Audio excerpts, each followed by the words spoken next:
The upcoming August 1st Rolling Stone magazine cover, featuring a flattering photo of Boston bombing suspect JoCar SarNyav, has elicited a cacophony of angry, disgusted, and disbelieving responses. Boston Mayor Thomas Menino dubbed the cover a total disgrace. MBTA transit police officer Richard Donohue, who was shot during the shootout with the Tsarnaev brothers, called it thoughtless at best.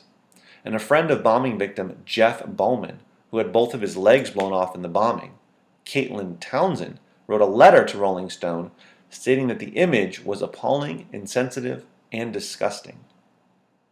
Boston businesses, including the chains CVS and Walgreens, began throwing their collective economical weight behind the tsunami of repulsion as well, by refusing to sell the upcoming issue.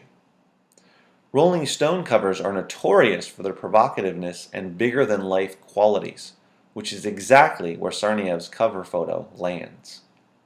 However, while the cover image does focus in on his face versus the original photo that shows more of his torso, arms, and the wall behind him, the fact remains that this is how Tsarnaev looked around the time of the bombings.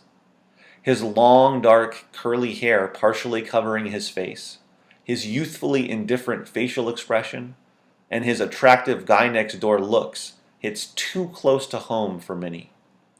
Terrorists aren't supposed to look like young American rock stars. If Tsarnaev wasn't white, he's literally from the Caucasus Mountains. Would Rolling Stone have put a similar photo on their cover? If he was black or brown, would there have been a need to investigate how Tsarnaev's life went so wrong, as the article's author, Janet Reitman, does in the piece? He was white, therefore an investigation was merited, because white people don't set off bombs in the middle of hundreds of people in the United States, except for Timothy McVeigh, of course. In addition, Tsarnaev is alive and sitting in a jail cell with the same youthful face staring out at us from the cover. The cover photo and the actual article are two separate conversations, yet without the need to delve into Tsarnaev's backstory in order to offer explanations of how his seemingly idyllic American white life went so awry, there would be no need for a controversial magazine cover.